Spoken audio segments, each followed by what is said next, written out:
If Jane Austen was able to visit the late 20th century for just one day, she would undoubtedly be extremely surprised and highly delighted at the progress of her 6 novels. For her to walk into any high street bookseller, cinema or video shop, the sight of so many versions of Sense and Sensibility, Pride and Prejudice, Northanger Abbey, Mansfield Park, Emma and Persuasion would put her into the highest of spirits. She would also be greatly diverted by the copious quantity of reviews and literary criticisms written about her novels. Never in the history of English literature have so many words been penned about so few. However, her sense of humour would not fail her, and perhaps she would repeat these lines which portrayed her as such a modest author in her day. I think I may boast myself to be, with all possible vanity, the most unlearned and uninformed female who ever dared to be an authoress. If we consider a selection of comments made about Jane Austen's work, there is great variation. From Sir Walter Scott's admiration of her most distinguished characters, well-bred country gentlemen and ladies, sketched with originality and precision, written in Jane's own lifetime, to D.H. Lawrence's abhorrence of a narrow-gutted spinster, who he felt to be thoroughly unpleasant, English in the bad, snobbish sense of the word. It is not the passage of time that marks the difference, though. Kipling wrote poems in praise of Jane Austen that were responsible for inspiring a Janeite following, but Charlotte Bronte, closer to Jane Austen in time, found her disappointing. Charlotte may have accused Jane of being out of touch with the passions, but it is obvious that Jane inflamed the passions in her readers, with the people who dislike her work doing so with as much venom as those who revere her work with such love. In a time when the novel was frowned upon in some areas of cultured society, the Reverend George Austen, Jane's father, kept a good library. The family would spend evenings reading aloud. They were great novel readers and not ashamed of being so, going as far as to subscribe to a private lending library. Newspapers and letters were also read aloud, with the Austens delighting in anything humorous. As a consequence, when letters were written, it was with a view to having them read out loud. Therefore, it would have been a natural progression for Jane Austen in her early teenage years, returned from school to take up writing. She was bright and witty, and used her developing literary skills to amuse her family. A good example of this is The History of England, that she wrote when she was only 16 years old. Her sense of humour was already playful, as we can see from the title she gave it. A History of England, by a partial, prejudiced and ignorant historian. This History of England is part of the 3 volumes usually referred to as Jane Austen's Juvenilia. Jane herself called them Volume the First, Second and Third. The best known is probably the 2nd volume, Love and Friendship, from which the History of England comes.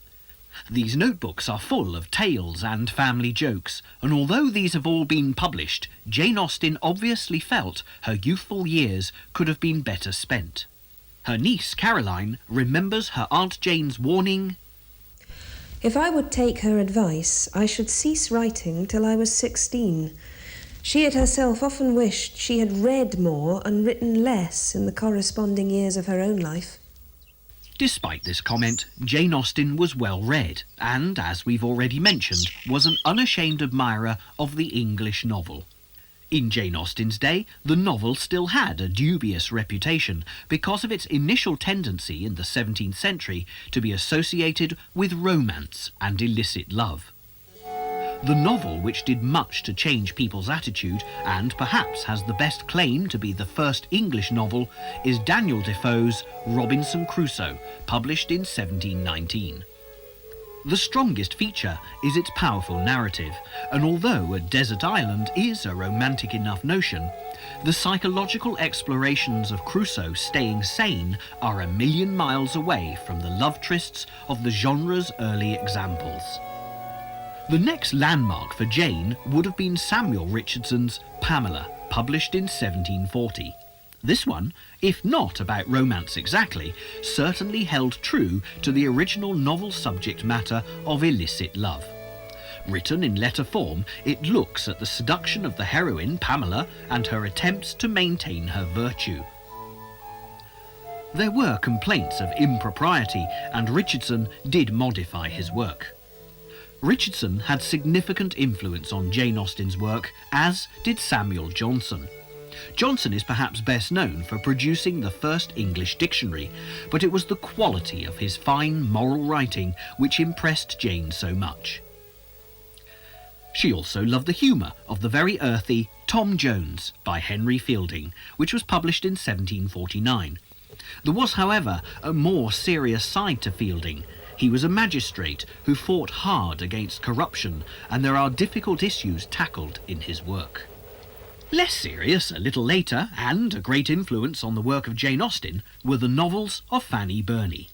Evelina was published in 1778, Cecilia in 1782, and Camilla in 1778, and Jane does make reference to them. The theme of the novels is the entrance of a young girl into society, and this is certainly in the background of Eleanor and Marianne, Jane Austen's attempt at a novel in letter form, after the style of Samuel Richardson, one of her favourite authors. Even at this early stage, Jane Austen's attention to characterisation is sharp and colourful, leading us to suspect that Jane was an avid people-watcher who could also eavesdrop to great effect. Eleanor and Marianne has a light-hearted feel to it, written when Jane was just 20. However, this becomes considerably more serious by the time it is reworked as Sense and Sensibility. This may have had something to do with the life experience Jane acquired between 1795, when she wrote Eleanor and Marianne, and 1797, when she started to write Sense and Sensibility. She discovered the evil designs young men could have on young women, and also the avaricious designs young women could have on young men. The disastrous nature of seduction for young women described in Richardson's Pamela was no doubt proved accurate by gossip whispered in Jane's own circle of acquaintance. Tales of poor unfortunate creatures who had been robbed of their virtue were to be pitied, and whose speedy death, preferably by consumption, was to be wished for as the only dignified outcome of such troubles. Jane Austen uses such revelations to great advantage in the plot of Sense and Sensibility, which was her first published novel in 1811. It tells the story of two young women, Eleanor and Marianne Dashwood. Society expected a great deal of its young ladies, teaching them every accomplishment imaginable in order to attract a husband. It was considered the duty of every young woman to accept any eligible man who offered. Things were beginning to change, though, and for women of Jane Austen's generation, the idea of marrying for love was no longer unthinkable. This was due in part to the growth of Romanticism, a movement which encouraged passionate reactions to every life experience, waging war against the fashion of personal insincerity. The Dashwood sisters mirror this conflict, with Eleanor being the perfect exponent of classicism, with its emphasis on compliant, controlled behaviour, discipline and moderation, which was exactly what polite society expected. Marianne, by contrast, allows her soul to be in turmoil, passionately looking for love and fulfilment. Nothing matters beyond what she feels, with no thought spared for what polite society may think. Sense and Sensibility quickly becomes a study into the struggle to find a balance between the two sisters and the two principles. This is not the only theme, and right at the beginning of this novel, Jane Austen introduces a subject that crops up in some shape or form in most of her work. Eleanor, Marianne, their mother and young sister Margaret suffer great indignity and poverty because, as females, they are unable to inherit the estate of their dead father, Mr. Henry Dashwood. The estate passes to his son by a previous marriage, Mr. John Dashwood. The Dashwood ladies are dependent upon John Dashwood's sense of duty, and he lets them down very badly, despite the fact that his father asked him to provide an income for them. As a consequence, Mrs. Dashwood and the girls are thrown out of their own home, and financial restraints force them to accept the offer of a cottage in Devon from a wealthy relation. Despite their comparative poverty and their obligation to their wealthy relation, Jane Austen expounds the virtue of a modest life in the country. This was probably due to the fact that at the time of writing this, she was living at the modest rectory at Steventon in Hampshire. Jane's father was the rector, and the family were well aware of the need to carefully manage a budget, especially as there were 8 Austen children. This description makes the straitened circumstances of the Dashwood ladies seem at least bearable. It was a pleasant, fertile spot, well wooded and rich in pasture. As a house, Barton Cottage, though small, was comfortable and compact, but as a cottage it was defective, for the building was regular, the roof was tiled, the window shutters were not painted green, nor were the walls covered in honeysuckles. Before reaching Devon, Eleanor has fallen in love with Edward Ferrars, the brother of Mr. John Dashwood's wife, Fanny. Fanny makes it very clear that Edward's family expect him to marry well, and the poverty-stricken, though admittedly genteel Eleanor, would not be acceptable. Eleanor sadly resigns herself to this fact and moves away to Devon, understanding that Edward has to consent to the wishes of his family, and somehow manages not to take this as a personal slight. Not long after her arrival in Devon, Marianne attracts the attention of the eligible older Colonel Brandon, who she dismisses as far too aged and really rather boring. Then she is literally swept off her feet by a young, tall, handsome stranger. Marianne, while out walking, has fallen and damaged her ankle and is unable to move. The gentleman offered his services, and perceiving that her modesty declined what her situation rendered necessary, took her up in his arms without further delay and carried her down the hill. Marianne throws caution to the wind, and Willoughby, her handsome rescuer, can be in no doubt about her feelings. He takes full advantage of this, with little regard for Marianne's reputation. Her family expects him to propose marriage, as does Marianne herself. Willoughby does not propose, but instead mysteriously disappears to London. Rather than sitting around in the country waiting for his return, Marianne accepts an invitation from a family friend, the eccentric Mrs. Jennings, to go to London. She then persuades Eleanor that this is what they should do, even though Eleanor feels that chasing after Willoughby to London may be indiscreet. It is interesting to note the change in Jane Austen's tone when the scenes change to London, almost giving the impression that bad things are bad to happen in town. Marianne is completely preoccupied with seeing Willoughby. She is blatantly oblivious to anything but him. As time ticks by, she fails to make contact with him, despite the fact that she has been writing to Willoughby every day since her arrival in London. The practice of letter writing had very strict taboos in the 1790s. Unless a young lady was engaged to a gentleman, etiquette forbade them to write to each other. Marianne breaks all the rules, takes quite a risk for her day, and Willoughby still ignores her.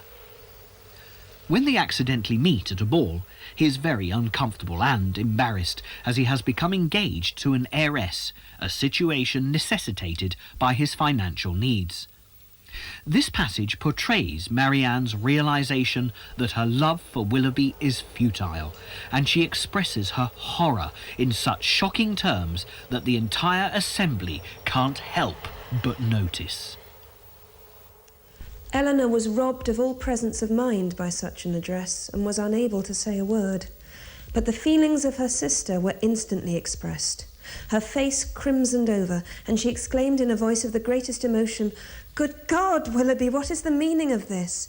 Have you not received my letters? Will you not shake hands with me?" After this terrible experience, and Eleanor's discovery that her beloved Edward is secretly engaged, the Miss Dashwoods return, sadly disappointed, to the safety of the countryside. Marianne becomes gravely ill, but thankfully recovers, and both girls settle down to Devonshire life, older and wiser. Marianne sees the virtues of the ever-faithful Colonel Brandon, and they marry. Eleanor gets her man too, as when Edward loses his fortune, his fickle fiancée ceases to find him desirable, leaving Edward free to follow his heart and marry Eleanor.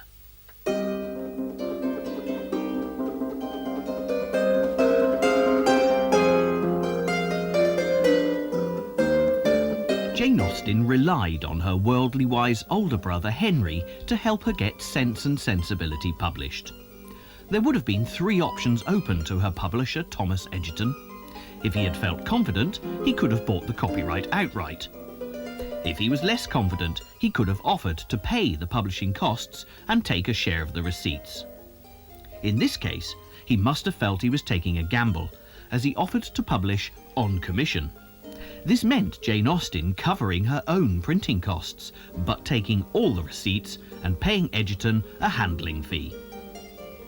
As the cost would have been between £100 and £200, it is likely that brother Henry lent Jane the money to publish, with Jane keeping her copyright and a profit from this edition of about £140. Egerton was evidently happy with the way the first run of 750 copies sold, as he offered Jane £110 for the copyright of Pride and Prejudice outright. The manuscript had been titled First Impressions, but Pride and Prejudice was chosen as an alternative due to its alliteration, making it sound similar to the now proven Sense and Sensibility. Pride and Prejudice, although only Jane Austen's second published novel, is probably the best known, and some would argue her finest work. It was completed as First Impressions in August 1797, and Jane's own father was impressed enough with her manuscript to offer it to the publisher Cadell. The manuscript was rejected without even being read. The Reverend George Austen did not live long enough to see his daughter's work published, as he died and was buried here in Bath in 1805. But it must have pleased Jane greatly that he admired her early writing, and she must have felt especially proud at seeing Pride and Prejudice in print in 1813, justifying George Austen's recognition of her potential. Elizabeth Bennet, Jane Austen's heroine of Pride and Prejudice, is as close a picture of the young Jane as we are likely to get. And if she is not exactly like Jane, she is exactly how Jane would have liked to have been. Elizabeth is one of 5 sisters. She is the second in age and beauty, but the first in sharp wit and intelligence. She is her father's favourite, as he loves her ready wit, sense of humour and cleverness on a par with his own. He was foolish enough as a young man to be attracted to a pretty face, Mrs. Bennet, who proves to be a very silly woman. The older she gets, the sillier she gets, and his way of coping with this is to tease her wickedly, as this dialogue between them shows. She's asked him to visit a new young man in the neighbourhood, in possession of a good fortune and in want of a wife, so that, as is proper for the time, the newcomer, Mr. Bingley, can be introduced to her daughters. You are over-scrupulous, surely. I dare say Mr. Bingley will be very glad to see you, and I will send him a few lines by you to assure him of my hearty consent to his marrying whichever he chooses of the girls, though I must throw in a good word for my little Lizzie. I desire you will do no such thing. Lizzie is not a bit better than the others, and I am sure she is not half so handsome as Jane, nor half so good-humoured as Lydia, but you are always giving her the preference. They have none of them much to recommend them, replied he. They are all silly and ignorant like other girls, but Lizzie has something more of quickness than her sisters. For the Bennet family, 5 daughters and no sons was something of a nightmare, as their property is entailed away to a male cousin upon the death of Mr. Bennet. We all laugh at Mrs. Bennet and her hysteria about what will become of them if Mr. Bennet dies, but she does have a valid point. When handsome, wealthy Mr. Bingley moves into Netherfield, the neighbouring country estate to the Bennet family home at Longbourn, Mrs. Bennet hopes that he will marry one of the girls. The eldest, most beautiful sister, Jane, genuinely falls in love with him, and Mr. Bingley feels the same way about her. Then news is heard that Mr. Bingley has brought a friend with him, an eligible gentleman of exceptional means from Derbyshire. Mrs. Bennet has high hopes that she will be able to get a second daughter married, but when Mr. Darcy is introduced, his proud behaviour makes this most unlikely. Mr. Darcy soon drew the attention of the room by his fine, tall person, handsome features, noble mien, and the report, which was in general circulation within 5 minutes after his entrance, of his having 10,000 a year. The gentlemen pronounced him to be a fine figure of a man. The ladies declared he was much handsomer than Mr. Bingley, and he was looked at with great admiration for about half the evening, till his manners gave a disgust which turned the tide of his popularity. For he was discovered to be proud, to be above his company and above being pleased, and not all his large estate in Derbyshire could then save him from having a most forbidding, disagreeable countenance, and being unworthy to be compared with his friend. Jane Austen, as this description shows, gives us very little information about Darcy, but as the emphasis is on his large estate in Derbyshire, it is perhaps an appropriate moment to take a look at exactly what Jane had in mind when she wrote this. This is Chatsworth House in Derbyshire, thought to be the inspiration for Pemberley, Mr. Darcy's ancestral home. Although there's no actual proof that Jane Austen visited here, the circumstantial evidence is quite strong. We know that Jane and her mother enjoyed visiting stately homes, and in Jane's time it was quite acceptable for gentlefolk to apply to the housekeeper of a grand house to be shown around, just as she describes in Pride and Prejudice. Chatsworth would have most definitely been one of the houses to visit, and Jane even mentions it by name before she takes us to Pemberley. There are also certain key paintings here which are of great interest. The portrait of the 6th Duke of Devonshire, as we have just seen, is a perfect illustration for a young man of Darcy's social standing. This beautiful painting by Sir Joshua Reynolds would have been here in Jane Austen's day, and it gives us another reason to think that she may well have been a visitor. The subject is the 5th Duchess of Devonshire and her young daughter, who would have been the mother and sister of our handsome Duke. Mother and daughter share the same Christian name, Georgiana, the name chosen by Jane for Mr. Darcy's sister. This was one of Jane Austen's trademarks, as many of her characters' names were taken from people who came to her notice. With this information and the images of Chatsworth giving us a better understanding of Mr. Darcy, we now have one of literature's most enigmatic heroes to go with our intelligent and witty heroine. But Pride and Prejudice is not just about Darcy and Elizabeth. In the background we have the courtship of Jane Bennet and Mr. Bingley, as well as Bingley's wonderfully appalling sisters Caroline and Louisa. This interchange between Darcy, the sisters and Elizabeth shows how clever Jane Austen was at creating realistic background characters. At that moment they were met from another walk by Mrs. Hurst and Elizabeth herself. "I did not know you intended to walk," said Miss Bingley, in some confusion lest they had been overheard. "You have used us abominably ill," answered Mrs. Hurst, "running away without telling us that you were coming out." Then taking the disengaged arm of Mr. Darcy, she left Elizabeth to walk by herself. The path just admitted 3. Mr. Darcy felt their rudeness and immediately said, "This walk is not wide enough for our party, we had better go into the avenue." But Elizabeth, who had not the least inclination to remain with them, laughingly answered, "No, no, stay where you are. You are charmingly grouped and appear to uncommon advantage. The picturesque would be spoilt by admitting a fourth. Goodbye." This incident is charged with humour, and Jane's appreciation of manners making for a ridiculous moment. Jane Austen warms to this theme beautifully, and soon after the garden event, she introduces the delightful obsequious clergyman Mr. Collins.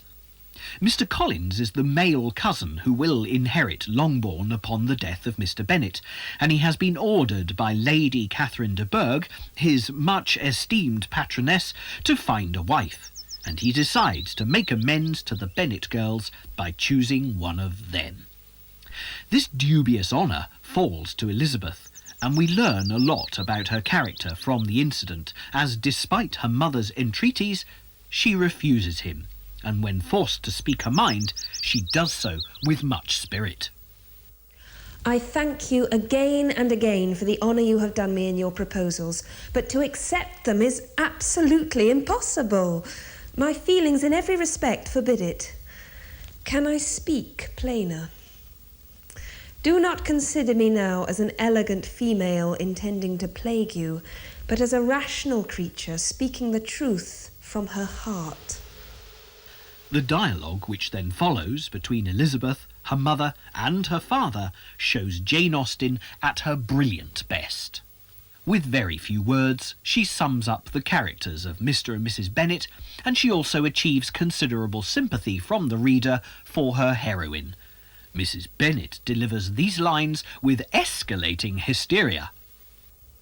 Oh, Mr. Bennet, you are wanted immediately. We are all in an uproar. You must come and make Lizzie marry Mr. Collins, for she vows she will not have him, and if you do not make haste, he will change his mind and not have her. Mr. Bennet, sat in his library, reacts in his usual quiet manner, but Jane Austen has depicted his character so accurately that even at this early stage in the novel we know there will be a sting in the tail of what he has to say. An unhappy alternative is before you, Elizabeth. From this day you must be a stranger to one of your parents. Your mother will never see you again if you do not marry Mr. Collins, and I will never see you again if you do. While the reader has been distracted by this hilarious incident, Mr. Bingley and Jane have become more and more attached, and Mr. Darcy realises that a proposal of marriage is imminent. He is horrified at the prospect of Mr. Bingley marrying into such an atrocious family as the Bennets, and enlists the help of Bingley's sisters to remove the lovesick fellow to London, where Jane will no longer be a temptation. Darcy's plan works. Jane is devastated, thinking that Mr. Bingley cared nothing for her after all. Elizabeth refuses to believe this, and soon works out that Darcy is the cause of her sister's misery. This whole incident backfires on Darcy, as he finds that despite all his words of wisdom to his friend about the folly of a connection with the Bennet family, he, Darcy, the great and good, cannot resist Elizabeth Bennet and her fine eyes. He is obsessed with her and makes her an offer of marriage. Darcy's proposal does little to flatter Elizabeth. In vain have I struggled. It will not do. My feelings will not be repressed. You must allow me to tell you how ardently I admire and love you. He then makes matters much worse when he tries to defend his honesty. Could you expect me to rejoice in the inferiority of your connections? To congratulate myself on the hope of relations whose condition in life is so decidedly beneath my own?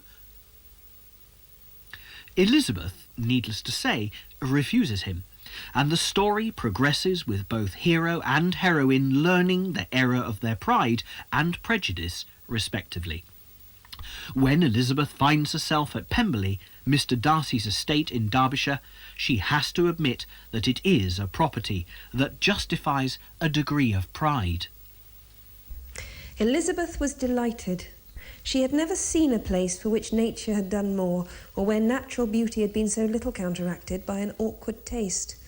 They were all of them warm in their admiration, and at that moment she felt that to be mistress of Pemberley might be something. This visit to Pemberley not only changes Elizabeth's view of Darcy to a more favourable one, but also ours as the reader. From this point on, we are all willing Elizabeth and Darcy to get together, and when it finally happens, as a result of Mr. Darcy's heroic salvation of the entire Bennet family, everyone is satisfied with the reward of a suitably happy ending.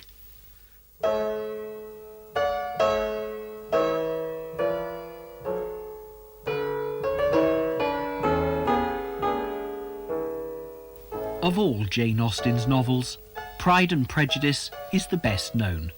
Many film adaptations have been made, the story has been used for plays and even musicals. These have come and gone, each one reflective of the period of time it was produced in, but Elizabeth Bennet and Fitzwilliam Darcy remain.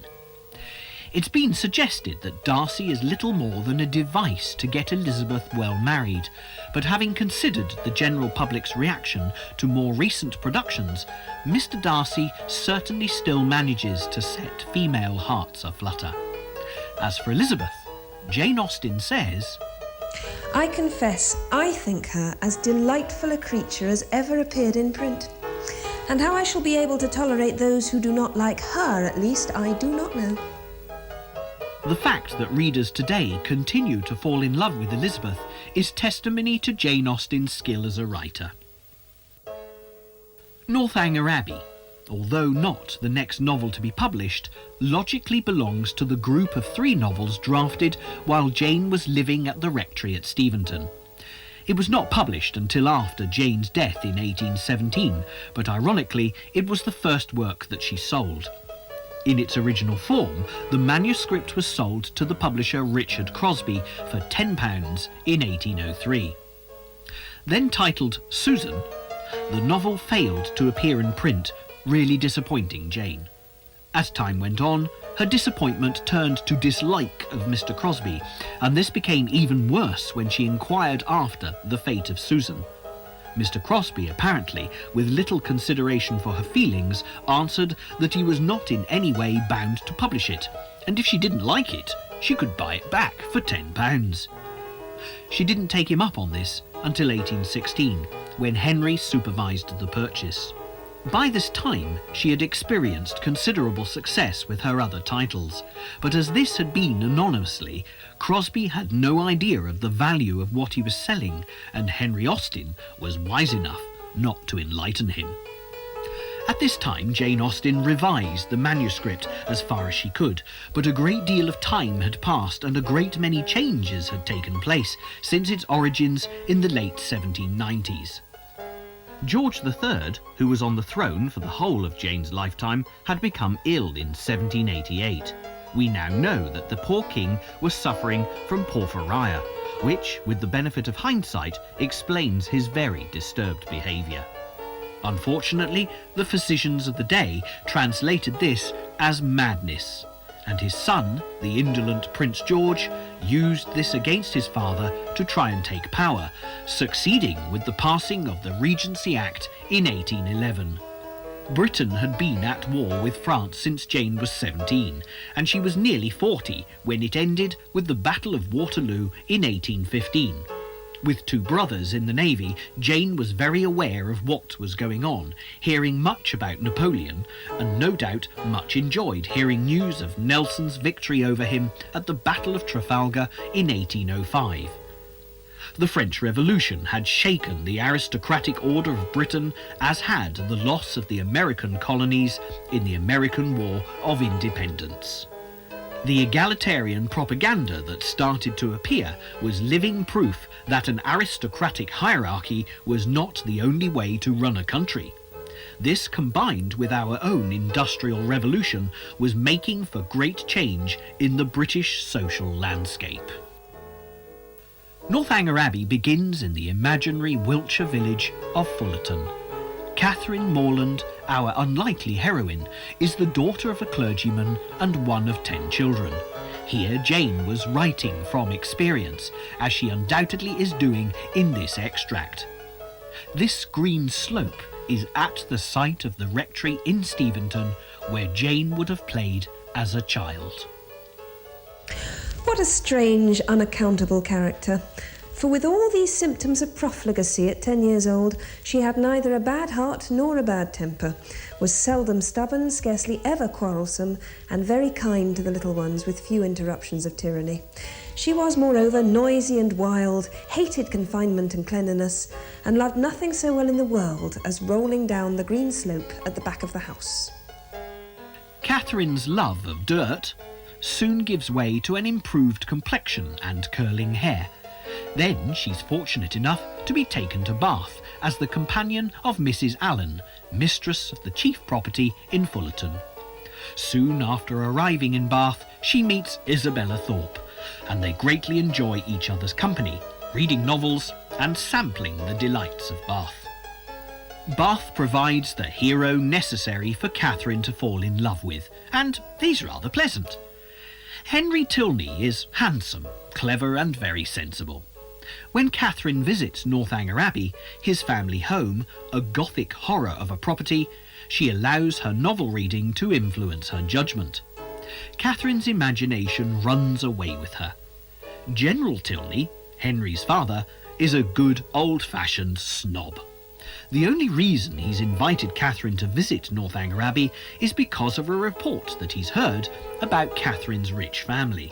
When Catherine hears of the very sudden death of Henry's mother, coupled with mysterious locked doors, it causes Catherine to jump to the conclusion that the general has done away with his wife and hidden her body somewhere in Northanger Abbey. Jane Austen used the device of the Gothic novel to inflame Catherine's imagination. The Gothic novel, usually a tale of the macabre and supernatural, inevitably set in haunted castles, graveyards, ruins or wild countryside, was at the height of its popularity in the late 18th and early 19th centuries.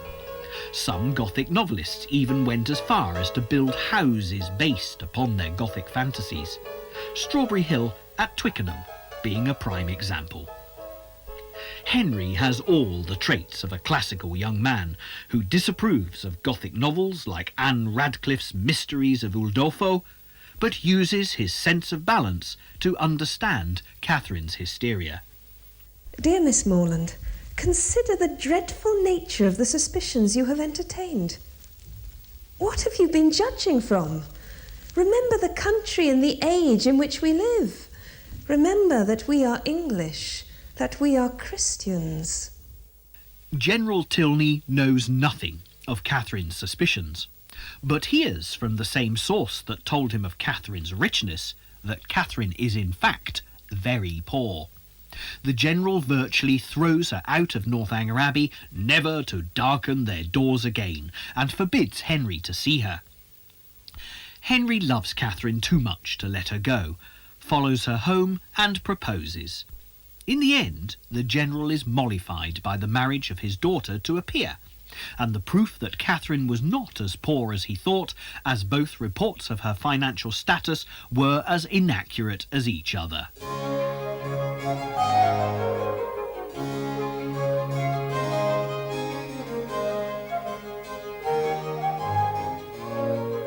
The next three novels were completely created at Chawton Cottage, the house Jane Austen's brother Edward provided for the widowed Mrs. Austen and her daughters near Alton in Hampshire. They moved here in 1809, and the steady flow of publications continued, with Mansfield Park in 1814.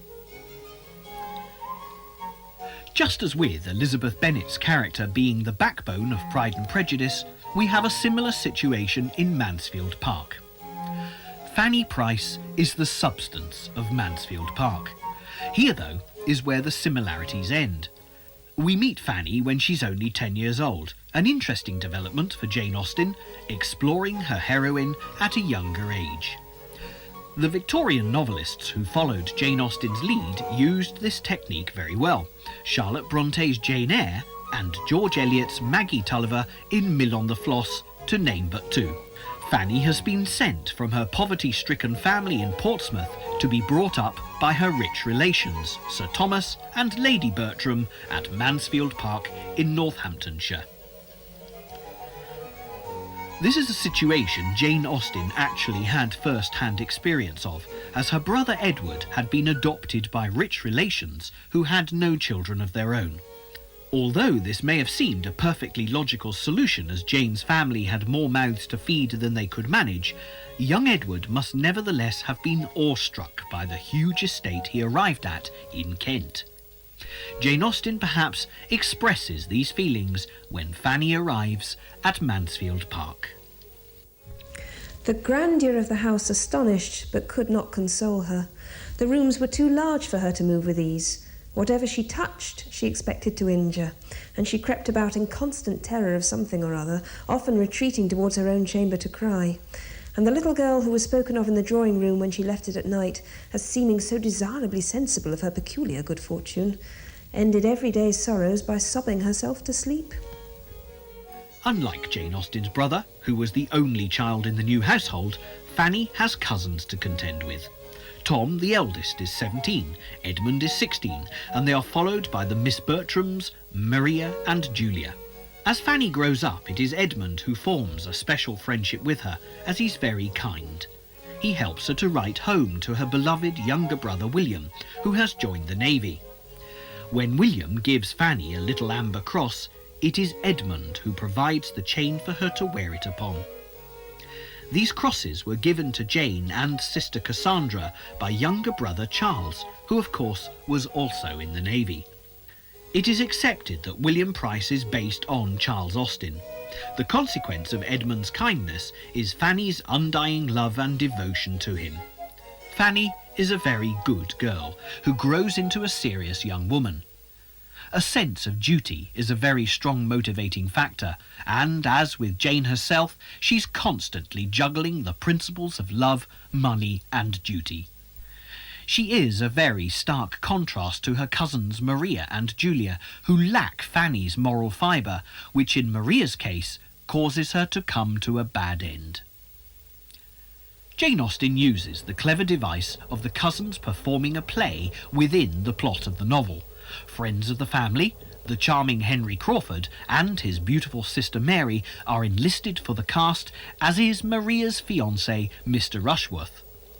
They choose to perform Lover's Vows by Mrs. Inchbald.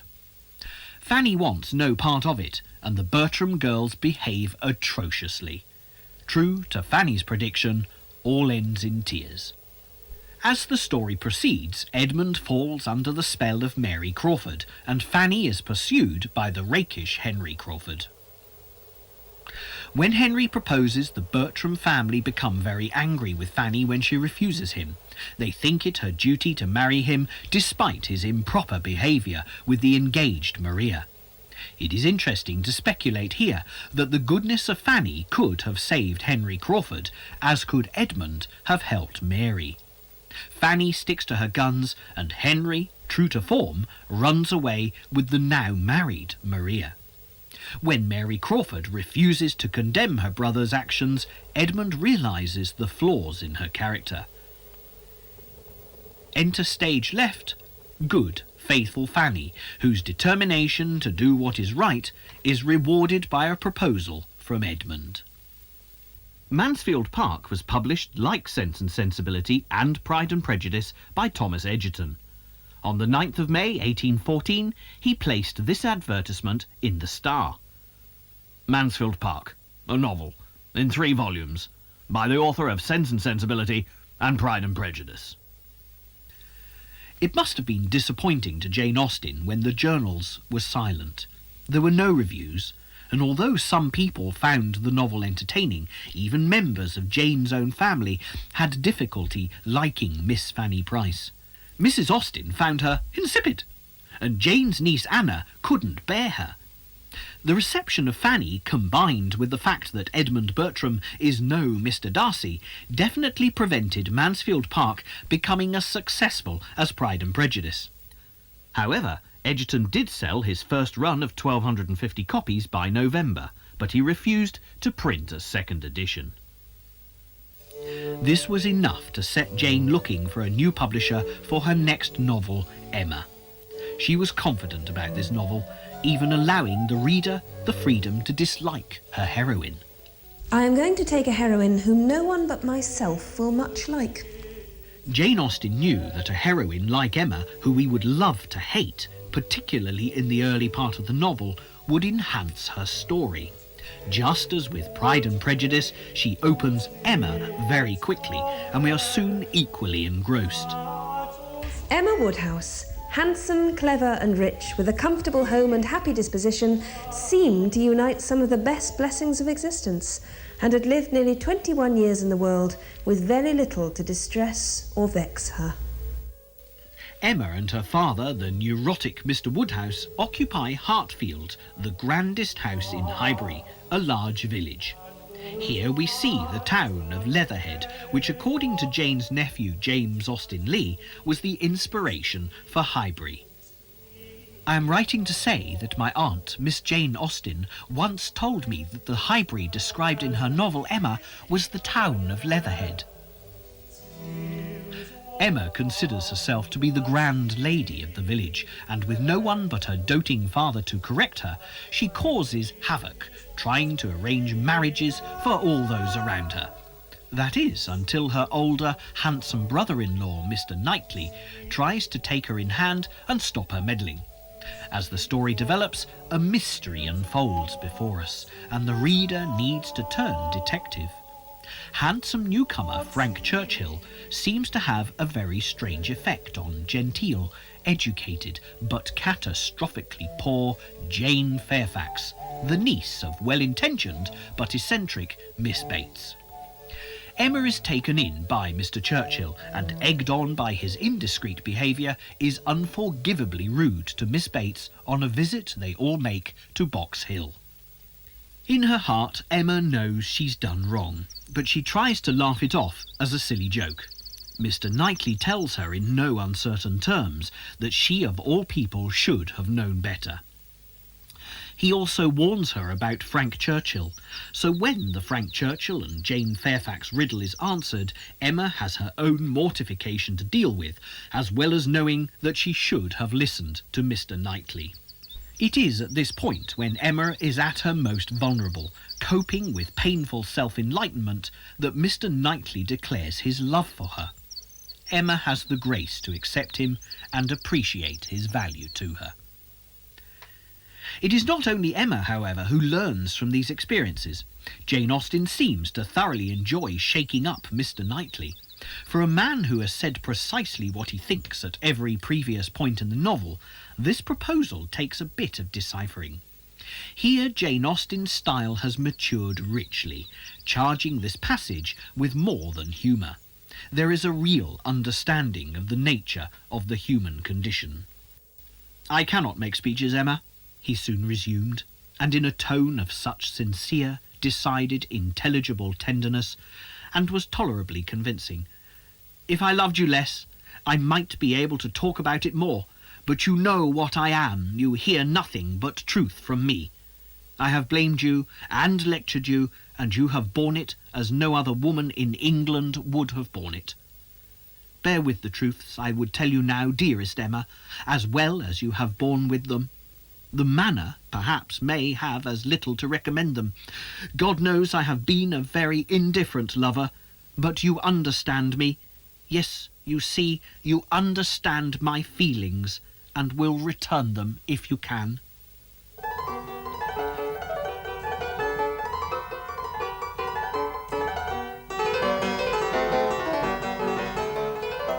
As with her previous novels, it was Henry who advised Jane about getting a more committed publisher for Emma, but as Henry's health was poor at the time, it was Jane herself who applied to John Murray, a major publisher and friend of Sir Walter Scott and Lord Byron. Jane was staying with Henry at Hans Place to help to nurse him, and when Murray replied, he offered £450 to buy the copyright of Emma, but he also wanted the copyright of Mansfield Park and Sense and Sensibility included. Jane was rather amused and called him a rogue, but a civil one. It was all a rather slow, drawn-out process, until she made the decision to dedicate Emma to the Prince Regent, who was known to be a collector of her work. At first, it had been in deference to Mr. James Stainer Clark, the Prince's librarian at Carlton House. Her relationship with Mr. Clark is an interesting one. Jane was introduced to him while she was staying with Henry at Hans Place. Jane admired Mr. Clark's work, but when he made a suggestion about the storyline for her next novel, she resisted his helpful advice. She chose her subjects carefully and, interestingly, was always concerned about disgracing her previous work. Although she was pleased with Emma, she still worried about its reception, feeling it inferior in wit to Pride and Prejudice and lacking the good sense of Mansfield Park. The royal dedication, despite her reservations, did her nothing but good. Murray certainly moved at a much faster pace once the dedication was in place. In the end, Emma was published at the author's own expense with a 10% commission payable to Murray. Murray also published a second edition of Mansfield Park. Emma, with its grand royal dedication, was well received, but Mansfield Park was a disaster, even for Murray. It ended up being remaindered at 2 shillings and 6pence a copy instead of the wholesale price of 12 and 6. Jane Austen finished Emma on the 29th of March 1815 and began Persuasion, her last completed novel, on the 8th of August 1815. It was just a month later that Jane's health began to fail. She had Addison's disease. Not that anyone could have known this at the time, as the disease was not documented until 1849. Jane slowly became more debilitated by her condition, deteriorating as Persuasion progressed. Yet again, Jane Austen manages to find an original heroine, the overlooked and much put upon Anne Elliot, who is completely different to those who had passed before. Jane described Anne as almost too good for her, and we watch the more mature Anne, aged 27, uncomplaining but fading away into the nonentity of spinsterdom before our very eyes. Anne's father is an impoverished baronet whose imprudent extravagance has been his downfall. This description sums him up. Sir Walter Elliot of Kellynch Hall in Somersetshire was a man who, for his own amusement, never took up any book but the baronetage. There he found occupation for an idle hour and consolation in a distressed one. This was the page at which the favourite volume always opened. Elliot of Kellynch Hall. As a result of his impropriety, their family home is let and the family moved to live in Bath. 8 years before the novel began, Anne had been engaged to a Captain Wentworth, a poor but respectable naval man, but is persuaded by a friend to break off the engagement. Anne has regretted this, and at the beginning of Persuasion, she has given up all hope of finding love again. The novel has some of Jane Austen's most descriptive passages, taking us from Somerset to Bath and on to Lyme Regis. There is an underlying autumnal theme, as this passage illustrates. Her pleasure in the walk must arise from the exercise and the day, from the view of the last smiles of the year upon the tawny leaves and withered hedges, and from repeating to herself some few of the 1,000 poetical descriptions extant of autumn, that season of peculiar and inexhaustible influence on the mind of taste and tenderness. The plot is enhanced by the new tenant of Kellynch Hall, Admiral Croft, being the husband of Captain Wentworth's sister. Captain Wentworth sweeps back into Anne's life, having made his fortune, rendering him on his return most eligible. Anne has the indignity of watching other young ladies set their caps at him, while her heart still aches because of her undying love for him. She silently waits, and her patience is rewarded when Captain Wentworth declares that he has never stopped loving her, and Anne glories in becoming a sailor's wife. Jane Austen herself would have liked to have been a sailor's wife, and no doubt she wrote the happy ending that she would have chosen for herself. Fortune did not smile upon Jane, and sadly she did not live to see Persuasion published, let alone find a sailor to marry. She did begin another novel called Sanditon, which had all the hallmarks of an epic Victorian novel. Her wit was as sharp and brilliant as it had been in Pride and Prejudice, and despite her illness, Jane was still moving with the times. Sanditon, if completed, would have been a satirical novel about a changing society, which would have marked yet another development in Jane Austen's maturing literary ability. John Murray published Persuasion in 1818, a year after Jane Austen's death on July the 18th, 1817. Henry Austen arranged this, and it was combined with the manuscript brought back from Crosby, revised as Northanger Abbey.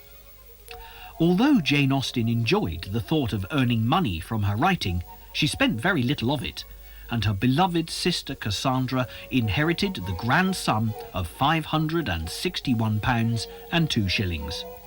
For us, Jane Austen also left a legacy, 6 very precious and priceless novels that take the modern reader back to the Regency period. Despite the lack of political statement, we are left with a snapshot of a moment in time, and perhaps because of that very lack of political content, we have 6 novels blessed with great readability. Sometimes this readability disguises the fact that Jane Austen underpinned all of her writing with a strong sense of morality.